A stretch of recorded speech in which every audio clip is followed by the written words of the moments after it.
Islamic Appalachia, or why Pakistan is a Frankenstein's ethnostate. How did the genocidal intents of Punjabis, Afghanis, and Kashmiris who refused to marry anyone else end up with joint families that only share two grandparents instead of eight? By the Stone Golem. Two different continents, two different countries, same mountains, same seclusion, same old genetic problems. A background: a loose, macabre interest in the formation of Pakistan. I was always fascinated by the modern nation-state of Pakistan, tumultuously formed in the dissolution of the last British vestiges in India in August 1947, or 27th Ramadan in 1366 of the Islamic calendar. It launched a mass forced population transfer deal with India after the initial partition boundaries between the two newly independent countries, drafted by the highly titled British lawyer and law lord Cyril Radcliffe, failed to exact a peaceful coexistence outcome for ethno-religious minorities stuck within the borders of each other's nations. While the majority of the landmass concerned with the partitioning of Pakistan from India concerned the Muslim majority areas of western Punjab province, the areas also included in the new country's partition were, as the country's name representing an acronym denotes, P, Punjab; A, Afghania, northwest, which is the northwest frontier of Afghanistan; K, Kashmir; I, Indus; S, Sindh; Tan, shortened from Baluchistan, where Istan, or Tan, is an Indo-European suffix which is analogous to Land, as in Deutschland, literally German land; Nederland, which literally translates to lowland; or England, which literally translates to Angles land or Anglo's land. A graphic cut from the Sailor Dort blog on GitHub of the political provinces and territories of Pakistan is included in this essay. And it's a regional geographic map of modern Pakistan with contested borders included up in the northeast around Kashmir, over in the capital where Punjab is. Majority of Pakistan is related around Punjab, and the Islamabad is the capital, which is run by ethnic Punjabi Muslims. It also included modern-day Bangladesh, given its majority Muslim population, under the regional name of East Pakistan up until the country descended into civil war and the Indian military had to intervene in 1971. This was due to building ethnic Bengali resentment against Punjabi ethnic political influence in Islamabad, governing the day-to-day activities within the region entirely separated by a large stretch of land in the Hindu and Sikh majority areas of India.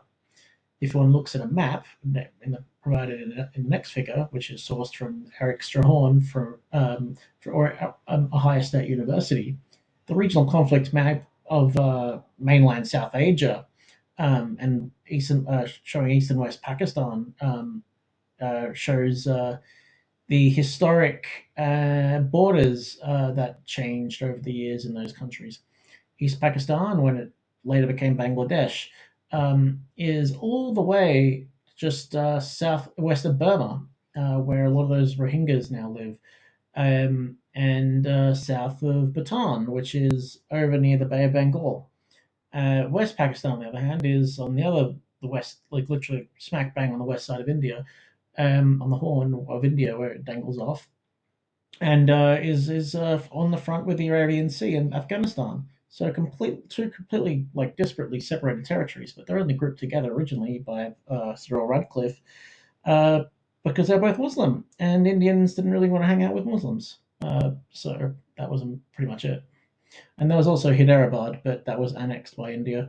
Hyderabad, I'm not largely sure what like ethno-religious group is in there, but there's still a lot of Muslims in India, and a lot of people, as an aside, when they go to India, they might hear a lot about the laws put in place by Modi about disenfranchising a lot of Muslims. That's partly true, but when you chat to Indians, you also get you're filled in on the the fact that a lot of people in India are also illegal immigrants from East and West Pakistan because they didn't turn out so well. So anyway, but that's an aside. We'll get back to the text. The forced migration of minorities within bordering regions of Pakistan and India in 1947 began following intense religious communal rioting by minority communities residing within each other's territories, which felt unrepresented by their new governments. In Indian East Punjab, there were still significant Muslim minorities not caught within the Pakistani border, and in Pakistan West Punjab, there were still small amounts of Hindu and Sikh minorities not caught within the Indian border. It was estimated that 10 million people were forcibly deported across the Pakistani-Indian border by various Hindu and Islamic militia groups, and that around 200 to 200,000, 2 million people were killed in the militaristic and communal ethno-religious motivated violence, which scholars chucked about the term retributive genocide to describe. The Indian statesman Jawaharlal Nehru once wrote to his fellow Indian anti-colonial nationalist predecessor Mahatma Gandhi that around twice as many Muslims in Indian East Punjab were killed than Hindus or Sikhs in Pakistani West Punjab. What has also been established is that the Pakistani government claims that 50,000 Muslim women were abducted and raped by Hindu and Sikh men, and the Indian government claims that 33,000 Hindu and Sikh women were abducted and raped in the same period by Muslim men. It was only in the 1950s and that the two countries finally agreed to repatriate each other's abducted women, which was still quite a bitter relief because the tensions over the Kashmir disputed territorial borders had recently exploded into the First Indo-Pakistani War of 1947 and 48 that still remains unresolved as of 2025. A slight diversion. The Sikh experience with the Pakistani Muslim League nationalists. My experience being exposed to this history for the first time was with one of my close, albeit strongly unconventionally opinionated Punjabi friends I met at university via my political discussion clubs. He was an atheist from a Sikh family background whose grandparents were tumultuously caught in the middle of forced migrations around the Pakistani border at the hands of the Pakistani Islamic nationalists. There's multiple levels to this story, which I do not fully comprehend, but it went along the lines that Muslim League-inspired militias were stopping in random houses to force all the Hindu and Sikh residents in places like Lahore and Rawalpindi into Indian East Punjab, if they were lucky. If they weren't, they'd likely be shot and butchered on the spot. As my friend Oscar for Ottakash, changed from his real name, described to me, Lahore used to be the capital of the Sikh Empire since 1799, before the British East Empire Company took it down. Sikhs and Hindus contributed to building about 80% of Punjab, but the Muslim League had the gall to demand half of it. Often the very one Mahatma Gandhi gets tossed up by people in India resentful of the outcome and a lot of death that could have been prevented. Famously, Gandhi went on one of his many famed hunger strikes in the name of pacifism, much like your average hardline Palestine protester does, even in the situation of a ceasefire. This was done in a time during the first Kashmir dispute in 1947 that the Indian military was going in to recuperate territory Oscar today feels was unjustly forcibly seized by people unsuitable and unrepresentative of the land they now hold. This galvanized a lot of Hindu nationalism on the fringe right wing of Indian politics, and in response, Gandhi was famously murdered in 1948 by members of the Rashtriya Swayamsevak Sangh (RSS) militia for speaking on making peace deals with the Muslim League and for giving Pakistani-motivated aggression. To many, despite advocating for a united India, he was too appeasing to insurgent elements in the country and advocated for India's first Prime Minister be a Muslim representative. A figure is provided in the essay of one of the early meetings of the Rashtriya Swayam Sevak Sangh, and this was sourced from the Wire magazine India. The RSS was one of many Hindu nationalist belligerents during the partition of Punjab, also behind the assassination of Mahatma Gandhi in 1948 for advocating peace talks. Family structures, marriages, dowries, and cranky Kong crusty patriarchs. The comparative statistics of casualties claimed at the hands of Hindus and Sikhs during the partition by the government of Pakistan paint a picture of Hindu fascistic oppression and religiously motivated violence. The lesser known fact in the Western world surrounding the assassination of Gandhi by Nathuram Godse, who was a member of the fringe right Hindu nationalist groups such as the RSS and the broader far right Hindu Mahasabha party platform, is also widely used as an example of the threat of fascistic Hindu inclinations.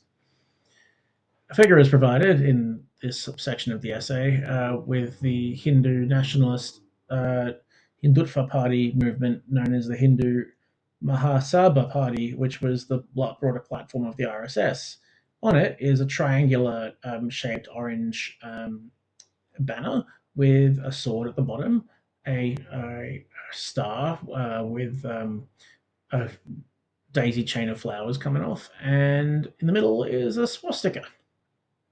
A Buddhist one, a Hindu one, nonetheless, but with the broader context that in New South Wales, Australia last year, following October 7 and the Gaza War-related anti-Semitic unrest, Jewish lobby groups collaborated with Hindu lobby groups to allow for the use of swastikas in Hindu iconography as an exception to wide-sweeping bans on political displays of swastikas.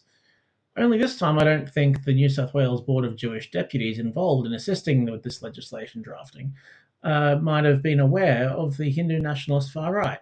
That being said, it's also highly auspicious that the Hindu nationalist hard right support for Israeli militarism also parallels to the Israeli settler movement's fascistic militias such as Lehi performing assassinations on high-profile Israelis, providing a platform for peaceful resolutions such as Zeev Sternhell or Rezo Kustner, akin to the murder of Gandhi.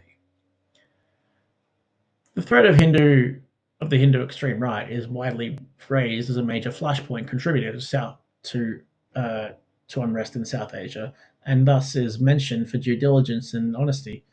Nevertheless, the transition Pakistan made to having some of the great, just unfortunate rural redneck reputation it does today is what is the focus of this essay. Motivating much of the impulse to write this essay was recent controversies in reporting on the modern public health issue facing the United Kingdom surrounding consanguineous first cousin marriages.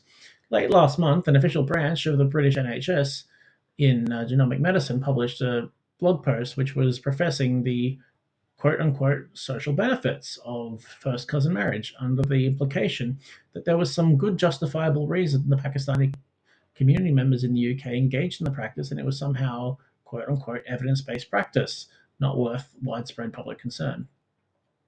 It was met with widespread criticism after going viral online and then was promptly retracted. Conservative Party MPs and others in the UK parliamentary right wing raised calls for a ban on first cousin marriage, and Labour MPs sitting under Prime Minister Keir Starmer, then subsequently lashed back with the accusations that it would unfairly target the Pakistani community, as if that wasn't already a brazen admission that it largely perpetuates the practice to an insane level in the first place. Without being aware of the long-time practice in Pakistani history of engaging in consanguineous cousin marriage, one might joke that they found native English people tough enough to understand anyway, and that they were well aware that many royals were closely related through centuries of inbreeding. But to critics who raise alarm about the issue, there is a much deeper-rooted political incorrectness in viewing it as an imported public health phenomenon from much of Pakistan's centuries-long woes. I could rattle off all the major public health statistics which mark major concern for the practice. Nevertheless, I was more intrigued for a long time about the origins of the practice amongst Pakistanis, when people native to the exact same ethnic group residing in the Punjabi region of South Asia actively refrained from engaging in the practice, despite the ongoing centuries-old problems in India surrounding arranged marriages and dowries. There were several explanations I had given to me by multiple people, corroborated from multiple different perspectives, predominantly from non-Pakistani Muslims living in the West, perplexed by the practice, Indians who like to make fun of Pakistan non-stop, and native British people who grew up with Pakistani friends at school. I probably should have asked a Pakistani, but normally a lot of them, bar ex-Muslims, tend to be pretty sensitive on the issue and think it is completely normal. The main explanations given to me can be summarized as such. 1. There is a long history in Pakistan of preserving wealth between generations in similar practice to the dynastic Arab conquerors who modern-day Pakistanis officials much revere. The official history of Pakistan is often attributed to the first conquest of the Indian region of Sindh by the commander Muhammad bin Qasim of the Umayyad Caliphate in 712 Common Era, who successfully overthrew the Brahmin dynasty governing the region and established the first Islamic dynasty in India.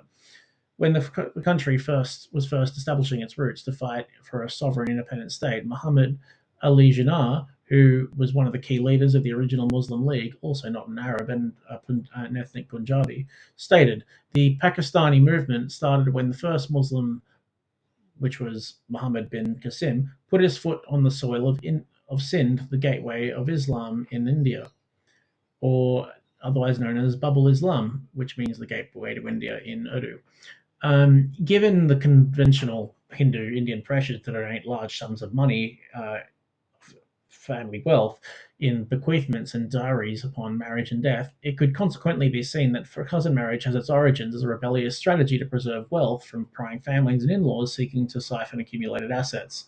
This would also fall hand in hand with the strong sense of proud patriarchal dynastic rule which Islamic caliphates, which successfully conquered and converted subjugated regions, instilled as a culture in the local populace.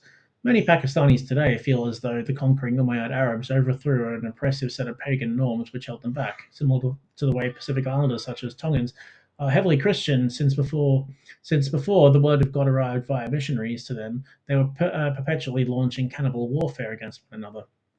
Point two, often in Pakistan, and by extension in wealthier countries such as England with a big diaspora, especially grandfatherly grand patriarchs will actively manage the wealth of the whole family and its descendants. As my English friend I met in Thailand described how his Pakistani friend at school grew up, if someone's son or daughter buys a house, it is still technically the property of the father or grandfather, and they can make decisions to live in it, or who can stay in it, even though it legally belongs to the person who bought it.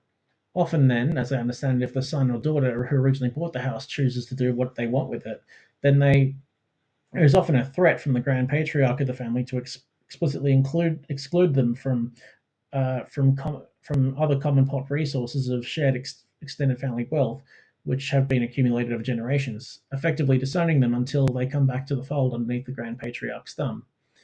Such patriarchal fealty would probably describe why you see these absurd scenes in Pakistani communities in the UK or in suburbs like Lakemba in Sydney of old men that look a lot like an anachronistic Cranky Kong out of the Donkey Kong game franchise being escorted around by a younger generation member hoping to maintain their goodwill for the family wealth they disproportionately control.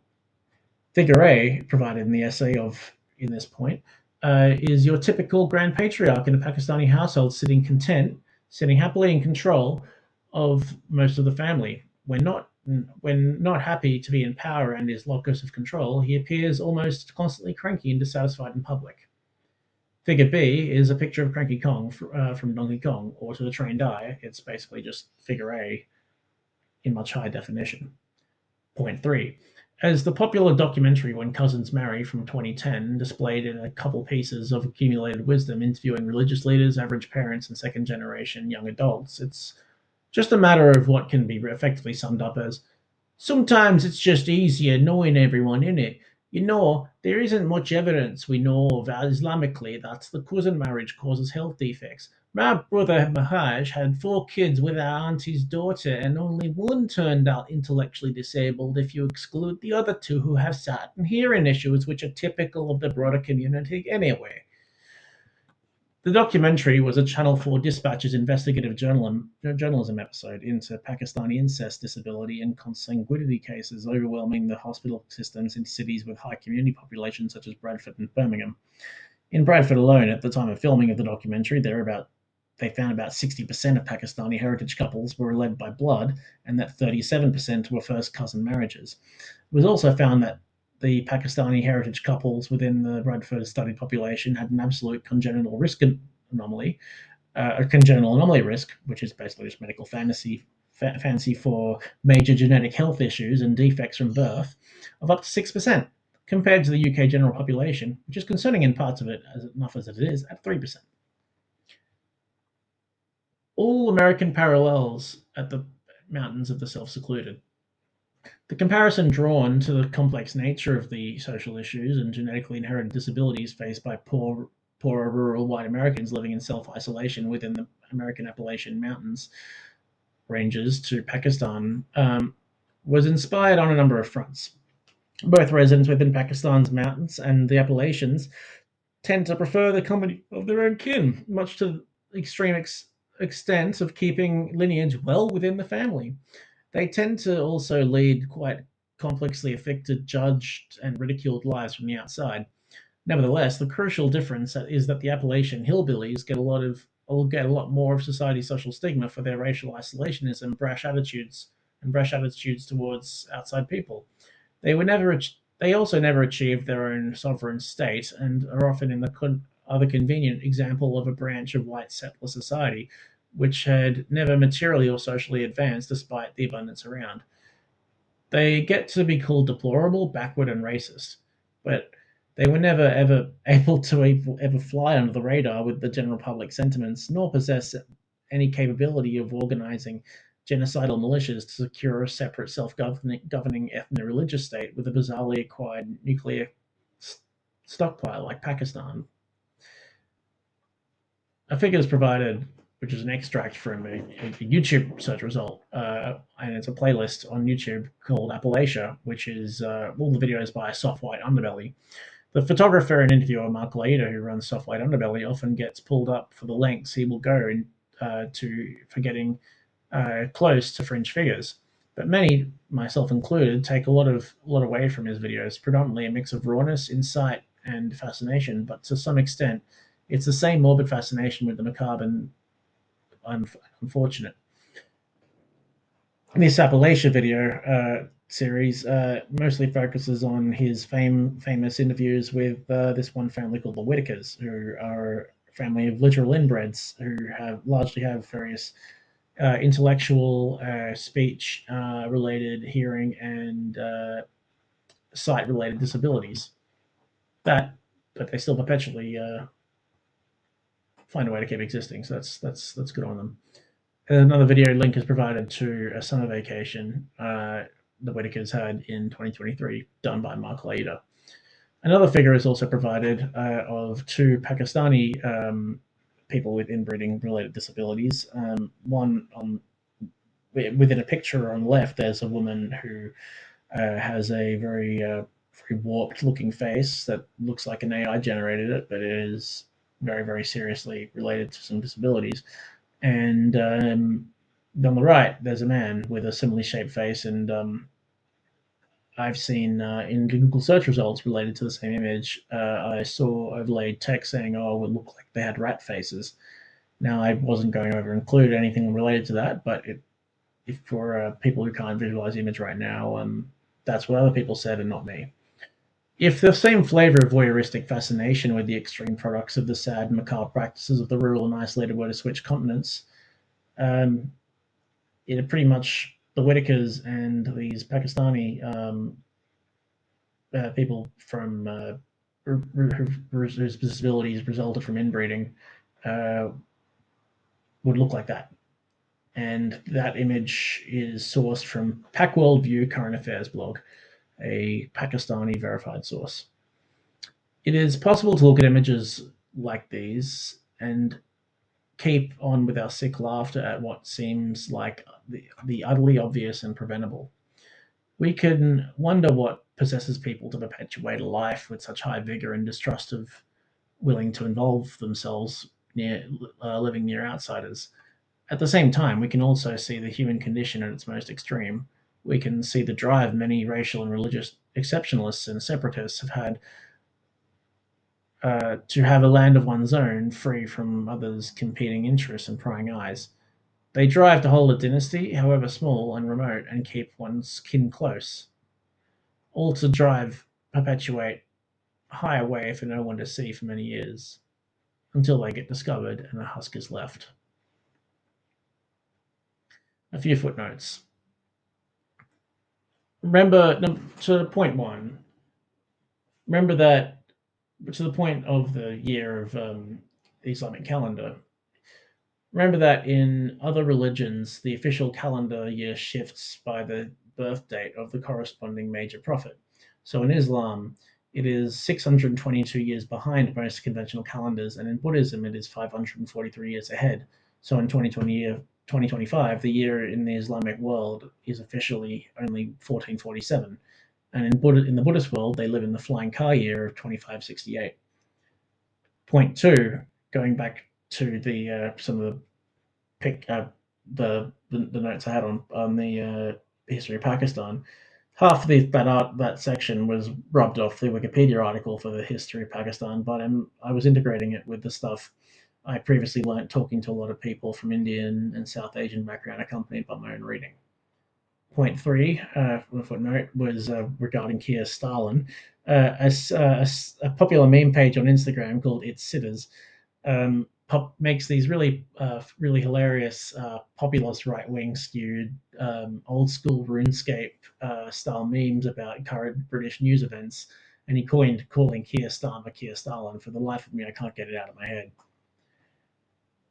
Point four, or as the Muslim League called, back when they were talking about the Sind being the gateway to Islam, it was called Babul Islam, which means the door to Islam in India. Point five at the end, that a lot of that research regarding Pakistani inbreeding in England came from this NHS-funded report back in 2010 called "Born in Bradford," which was a research program commissioned by the Britain's National Health Service. Genomics was maybe possibly nursing, which released a study in the Nursing Standards Journal in 2013 called "First Cousin Marriages Shown to Put Infants at Major Risk of Congenital Anomaly." This study and major part, in that documentary, which was released similar time, coupled with a lot of public health campaigns,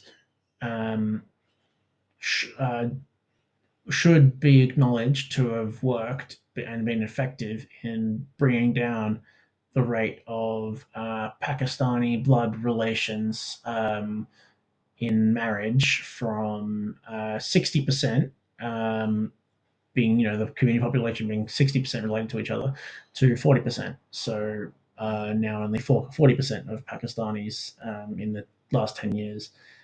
Over the last 10 years, it dropped from 60% to 40%. Pakistanis being blood relatives. I mean, still a large number, but it goes to show that this stuff can be effective when talked about, and proper public health, like emergency, is applied. But this was 10 years ago, and it wasn't nearly as politically correct, didn't go through the same amount of political correctness as now, so I'm only God hoping that it doesn't pick up again.